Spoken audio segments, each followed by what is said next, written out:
சிங்காசனத்திலே வீற்றிருக்கிற சர்வ வல்லமையுள்ள தேவனுக்கு மகிமை உண்டாவதாக. கிறிஸ்துவுக்குள் பிரியமான உங்கள் ஒவ்வொருவருக்கும் என் அன்பின் வாழ்த்துதலை தெரிவித்துக் கொள்கிறேன்.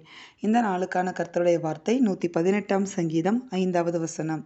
நெருக்கத்திலிருந்து கர்த்தரை நோக்கி கூப்பிட்டேன், கர்த்தர் என்னை கேட்டருளி விசாலத்தில் வைத்தார். ஆமென்.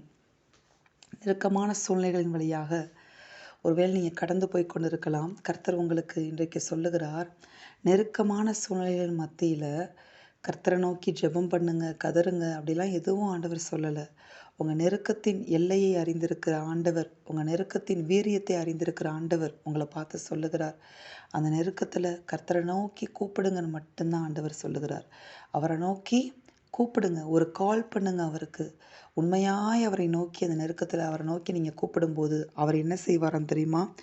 உங்கள் கூப்பிடுதலை கேட்டு அவர் என்ன செய்வார்? விசாலத்தில் வைத்தார். ஆமேன். இந்த சாட்சி உங்களுக்கும் உண்டாகும். ஆமேன்.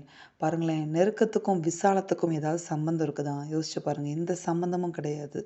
ஆனால் நீங்கள் நெருக்கத்திலிருந்து கர்த்தரை நோக்கி கூப்பிட்டால் போதும், அவர் பரலோகத்திலிருந்து உங்களுக்கு ஒத்தாசை அனுப்பி என்ன செய்வார் அப்படின்னு நீங்கள் பார்த்தீங்கன்னா, உங்களை விசாலத்தில் நீங்கள் சற்றும் நினைத்து பார்த்திராத சடுதியான மாற்றங்களை உங்கள் வாழ்க்கையில் கொடுத்து உங்களை விசாலத்தில் கொண்டு வந்து வைத்து விடுவார். அதுக்கப்புறம் அந்த நெருக்கம் எங்கே போச்சுன்னு கூட உங்களால் என்ன செய்ய முடியாது, காண முடியாது. உங்களோட போராடினவர்களை நீங்கள் தேடியும் காணாதிருப்பீர்கள். ஆமேன். பாருங்களேன், அதே 118ஆம் சங்கீதத்தில் 12ஆம் வசனம் சொல்லுகிறது, தேனீக்களைப் போல என்னை வளைந்து கொள்ளுகிறார்கள், முள்ளில் பற்றின நெருப்பைப் போல அணைந்து போவார்கள். ஆமேன்.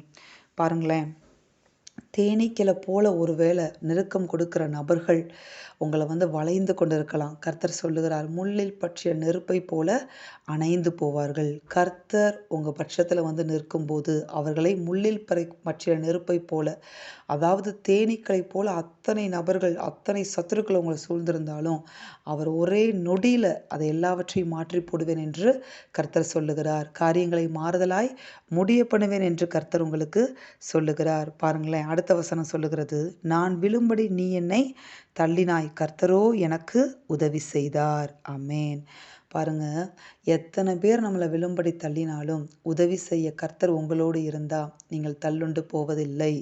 கர்த்தர் உங்கள் நெருக்கத்திலிருந்து உங்களை விடுவித்து விசாலத்தில் கொண்டு வந்து வைத்து அவருடைய நாமத்தை உங்கள் வாழ்க்கையில் மகிமைப்படுத்த போகிறார். உங்கள் கூடாரங்களில் ரட்சிப்பின் கம்பீர சத்தம் உண்டாக போகிறது. கர்த்தருடைய வலதுகரம் உங்களுக்காக பராக்கிரமம் செய்து உங்களோடு போராடியவர்களை நீங்கள் தேடியும் காணாதிருக்கத்தக்கதான ஒரு அற்புதத்தையும் விசாலத்தில் உங்களை கொண்டு வந்து வைத்து அழகு பார்க்கிற ஒரு அற்புதத்தையும் கர்த்தர் உங்கள் வாழ்க்கையில் செய்ய போகிறார். ஆமேன். சத்துருக்களோடு போராடினது தாவீதுக்கு ஒரு வாழ்க்கையாக இருந்தாலும் சிங்காசனத்தை சுதந்திரித்து இஸ்ரவேலின் ராஜாவாக மாறி அரசாண்டது இன்னொரு ஃபேஸாக தாவீதுக்கு இருந்தது. அதே போல கர்த்தர் உங்களுக்கு இருக்க நெருக்கத்தை மாற்றி தாவீதை போல விசாலத்தில் கொண்டு போய் உங்களை வைப்பார். ஆமேன். நாம் ஜெபிப்போமா? எங்கள் அன்பின் பரலோக பிதாவே, நீர் கொடுத்த இந்த வார்த்தைகளுக்காய் உமக்கு கோடான கோடி ஸ்தோத்திரம்பா, கோடான கோடி நன்றி. இந்த வார்த்தைகளின்படியே நீர் எங்களை ஆசீர்வதிக்கிற கிருபைக்காக உமக்கு கோடான கோடி ஸ்தோத்திரம்பா. ஆண்டவரே, இந்த வேளையிலேயும் கூட நெருக்கத்தின் ஊடாக கடந்து போய் கொண்டிருக்கிற ஒவ்வொரு பிள்ளைகளுடைய வாழ்க்கையுடைய கரத்தின் ஆளுகைகளை ஒப்பு கொடுத்து நான் ஜெபிக்கிறேன். அந்த நெருக்கத்தின் எல்லைகளிலிருந்து உம்மை நோக்கி கூப்பிட்டு கொண்டிருக்கிற அவருடைய சத்தத்தை நீர் கேட்டு அந்த பிள்ளைகள் ஒவ்வொருவரை விசாலத்தில் நீர் கொண்டு வருகிற உம்முடைய கிருபைக்காக, அற்புதங்கள் அடையாளங்கள் நடக்கிற உம்முடைய கிருபைக்காக, விடுதலை உண்டாகிற உம்முடைய கிருபைக்காக உமக்கு கோடான கோடி ஸ்தோத்திரம். உமக்கு கோடான கோடி நன்றி அப்பா. எல்லா நெருக்கத்தையும் நீங்கள் நீக்கி விடுவித்து பிள்ளைகள் எதிர்பார்த்திராத விசாலத்தில் பிள்ளைகளை கொண்டு வந்து நீர் வைக்கும்படியாய் நாங்கள் செபித்து வன்றாடி உம்முடைய கரத்தில் ஒப்பு கொடுக்கிறோம். இயேசு கிறிஸ்துவின் நாமத்தில் செபித்து ஒப்பு கொடுத்து ஜெயம் எடுக்கிறோம் பிதாவே. ஆமேன். இந்த வார்த்தையின்படி இந்த நாளில் தேவன் உங்களை ஆசீர்வதிப்பாராக. ஆமேன்.